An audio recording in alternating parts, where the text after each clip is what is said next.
Trump didn't cause this. That's where they go far, far afield. Way out of bounds. The president didn't cause this. He's not the reason why you go to a concert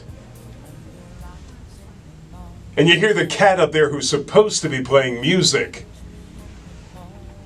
speak about politics, lecturing you, telling you what you should or should not believe. It should bother you tremendously to be told what to do when you're protesting peacefully. If you're causing a ruckus, you're using violence, you're knocking down stores and looting stores, setting cars on fire with your rock. That's not a protest. That's a riot. That's a riot. That's civilized human beings don't do that. White or black, by the way. White or black. They don't conduct themselves that way. They never have. Civilized people never have. And they shouldn't now. I have no heart, no sympathy for anybody that does that. But if you conduct yourself, now what are those guys exactly doing? If they believe in it, by the way, the bandwagon jumpers can lay off. If they believe in this cause, and they're in fact kneeling down in protest, all the more power to them. Do it. But then again, I'll say it again. You may forego a paycheck or two. I mean, you may forego a paycheck or two. You may get suspended. You may have your livelihood taken away, and quite lawfully. Quite lawfully. You're on the air. What's happening? Mr. Romeo, how are you? What's going on there, sweetheart? Cat, you know something, by the way? Your voice is like music to my ears. Oh, that's very... But I say that to all the girls, so what's the difference? I'm kidding, it's just you. I love you. What's going on? Well, I think he makes some very interesting points. If our president is very upset and wants to demand that people stand during the national anthem in a football game, I find it a little interesting that he wants people, he doesn't want us to exercise our First Amendment rights. But when it comes to the Second Amendment rights, he'll stand up and fight for that vigorously. So I'm curious, I don't know if you're aware, but June 1st, 2nd, and 3rd is the Wear Orange for gun safety. Right, before you get into that, we go a little bit far afield there. I'd rather stay on this point, and at the end of the conversation, I won't cut you off, you can talk about that event, or that special day, or those special 2 days. You're quite right about that, Kat, and here's what I mean. You're right in this essence, because he knows where his bread is buttered on, because those gun people got him where he is today. Those people that are toting those big old guns got him where he is today. And it's all right. It's okay, but the double standard that he uses quite regularly is bothersome. Is that where you're coming from? Is that where you're coming from? Right. That's what I'm trying to say is when there's going to be a big national protest about guns, is he going to stop those people from exercising their First Amendment rights like he's attempting to do with the National Football League players, which is what this is. He's basically saying they can't exercise their First Amendment right to free speech and protest as they want. I mean, you said you didn't necessarily think kneeling down was the best way to do it, but you're saying that's what they want to do. They have a right to do it. Even though you might... Yeah, and I brought that up about the kneeling because, in fact, it was much more effective, and it's actually much more hard-hitting in the beginning when Kaepernick, the originator of all this, he was the guy who had the pig socks, and the guy who was the also-ran quarterback, who was once quite good. I mean, Kaepernick was a steady quarterback. He fell by the wayside, and he took up this cause, and you know he's being blackballed as we speak. Now, they may say that he's not. They may say he's not worth the trouble, which may indeed be true, but he's not a number one quarterback, but he could damn well be a backup quarterback in this league. I don't think it has anything to do with color more than attitude. I think the attitude is what's killing him. and nobody picks up his contract when he indeed is well capable of being a backup quarterback in the NFL right now. Trust me on that, Kat. If you're not following the game, I do to a certain extent, and I know this guy should be playing. That in of itself is kind of a travesty, because they want to shut him up and just forget about it. But that is kind of understandable, because the owners have the right to say who they want and who they don't want, who they deem to be more trouble than they're worth and whatnot. But I need to point that out. The sitting and the kneeling has really nothing to do with, that's a side note. But Kat, here it is, and you're quite right. We're on the same page. I wouldn't participate because I don't feel it. But the thing is, when somebody else is told what to do in this country, that flies in the face of what this republic is supposed to stand for, I don't just get angry. I get a little sick. I get the feeling inside my gut that something is desperately wrong. Do you? Yes, definitely. I mean, we disagree on occasion, but that doesn't mean that I want you not to be able to say what you think. And I think that I want to be able to disagree. As you said before, debate is the most fun sport there is. And if we're going to limit somebody's right to do that, that takes away what the major principle of this whole country is. You bring something up wonderfully, because about the debate. Because you're so right. The debate, we've lost that great art of debate. I mean, to debate and stay friends. Friends is probably strong. To debate and have respect for your adversary, we can't do that anymore. You notice that's gone by the wayside many years ago. Unfortunately, I think you're right there. There's less and less. I mean, it used to be in the days when you had great leaders like, Everett Dirksen on the Republican side, and Lyndon Johnson, and Kennedy, and other folks, and Nixon even, that isn't now my favorite people in history. But anyway, when they were in the legislature in the past, they used to fight and debate and have great arguments in the halls of Congress, and then go out and lift a glass of scotch or whatever it was they were drinking afterwards, and have great fun with each other, and be able to talk about their families and be able to be friends. Within the confines of New Hampshire there, how's the climate with the adversaries? How's the climate between the Dems and the GOP? How is that in getting anything done? Is it a stalemate? Is it a knockdown, drag-out war all the time? Is there any kind of civility between them at all? We had an incident up here this year where we've had, because we have weak animal cruelty laws, we had a situation where a woman had been abusing 84 Great Dane dogs that were found in her home, where she was breeding them, and just horrible abuse. There was legislation brought forward to try to rectify that. Still died because people couldn't. I got you, Kat. I'm gonna let you go, and I appreciate the phone call. Robbie, what's going on there, buddy? What's going on there, pal?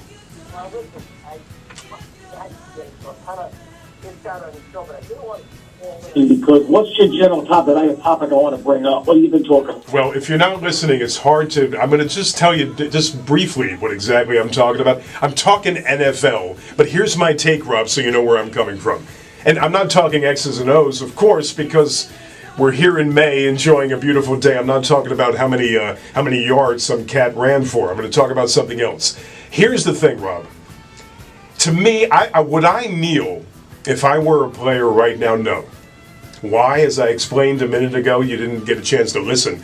Because I don't have a dog in the fight, so to speak. That's a kind of a, not a great analogy, but I'll use it anyway.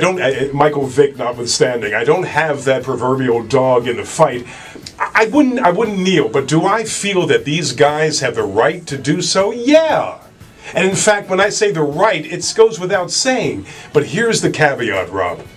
If you do kneel, if you do disobey, which is, the rules are written quite nicely right there for anybody to read, you have to accept the ramifications of possibly getting a pay cut, possibly not sacrificing a game check, possibly being suspended, and everything else. But when the president comes to the podium and he says that those who kneel are un-American, they should leave, they should get the hell out, it bothers me, Rob. Does it bother you? it's interesting because this was my discussion, one of my discussions last night, and I must say, well, you just said, I use another word, one word, consequences. Every action that you choose to take in life is a consequence. I agree with you as well, 100%. In this wonderful country coming up on Memorial Day, Yeah.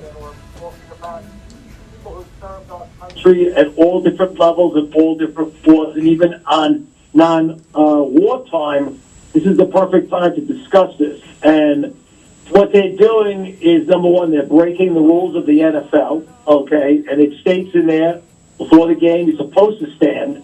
This is something that is written in the rules way back when. You want to protest as someone who is an employee of a business, which is what these guys are. They're employees.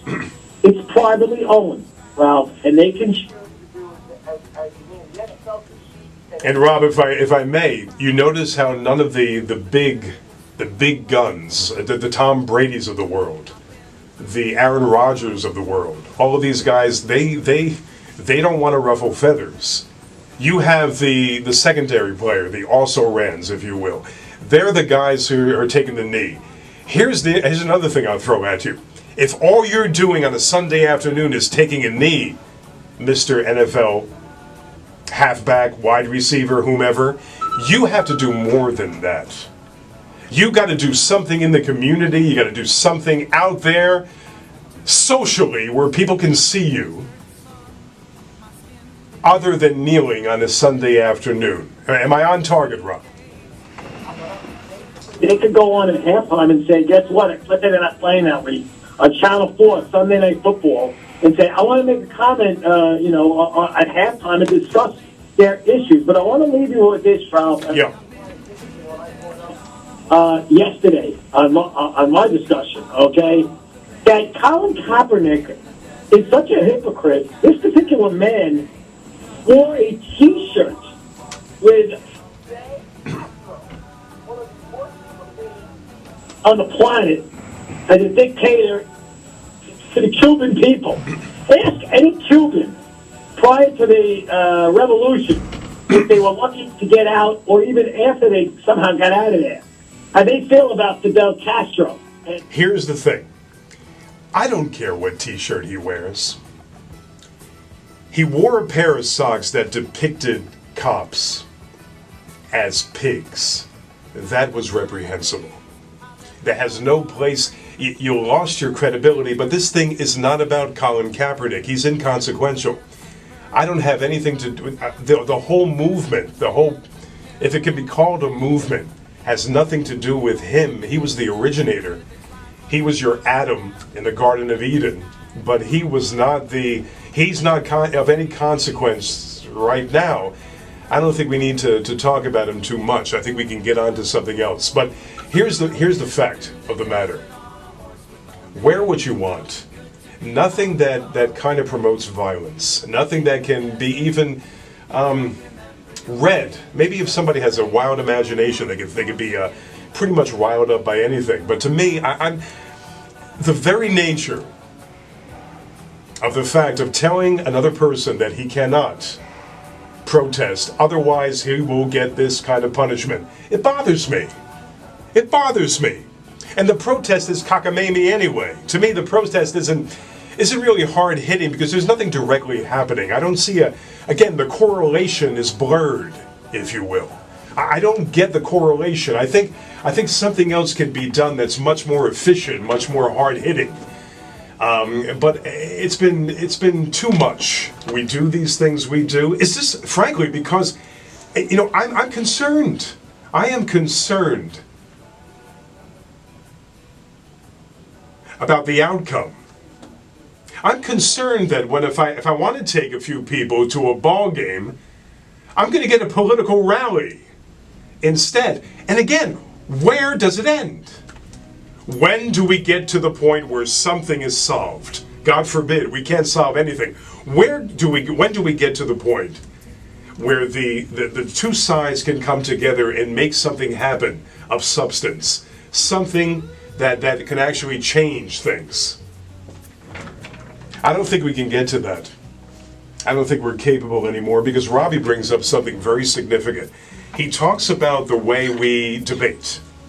And Kat said the same thing. The way we debate. That other side is ostracized. That other side is hated. That other side is your mortal enemy. That guy sitting across from you on that, or standing at that podium, you want to destroy him. You want to destroy him so badly that you've forgotten about the point that you're arguing. You're trying to put him away. Kill him, metaphorically. That you've forgotten about that point that may be very, very potent. May be very, very important. You've forgotten about that point. You want to annihilate your opponent instead. That's wrong. That can't work. That solves nothing. It really doesn't. It's not me not having a warm place in my heart for some cat down the dial that has no business being where he is. Let's face it. Let's face it, the diehards, the ones that like this kind of entertainment, they're gone, they're dead. Or they're detached. Or they don't care. There's a reason why that we have the mediocrity. I'm being kind. The mediocrity that we have, there's a reason why we're accepting it, because there is nothing else. Now, this goes back to our friend sitting atop Pennsylvania Avenue trying to tell athletes that they're not good Americans. I don't care for these jackass athletes. I don't have a warm place in my heart for these athletes. I used to. There was a time when I felt that feeling. There was actually a time when I thought they were supermen. But I see how they conduct themselves. But why are we so exercised? Because of a few guys that want to kneel down. And by the way, probably ill-advised. Probably would do better doing something else. I'm re-edifying that for you. Because if I don't re-edify it, nobody will know. I'm telling you that this protest, in quote marks, can be better served at a different forum. But if they want to do it, do I need the President of the United States chastising them for doing it? They probably shouldn't be in the country. Who the hell is he? But a citizen. I know he's much more, Ray. But in the grand scheme, when those guys and their funny outfits started this 240 some odd years ago, did they mean for that guy sitting there to be a dictator? Did they mean for that guy sitting there to be filled with his jingoistic type speeches? I don't think. And I'm probably flying off the handle unnecessarily, but it bothers me. I hate to be told. I despise being told what to do. I just despise being told what to do. To me, I am as good as he is. You are as good as I am. Anybody listening holds this. Here's the ideal situation, Ray, which it really isn't, but I'm trying to shoot for the goal of it coming back into fruition once again. The guy that's digging a ditch for a living, and the guy that's on Wall Street is the same. When it comes to rights, when it comes to integrity, when it comes to the way he or she is treated. Can we have equity across the board, or is that too much to ask, Ray? Well, unfortunately, people don't value hard work, people don't value blue-collar workers, and for them to respect the dignity that comes with work. Somebody who can make thousands of dollars a day is more respected, unfortunately, in our society. And there are many good people out there that see it the way we see it, but again, the caste system. Have you noticed that when someone comes into some money, that they choose to hang around with money?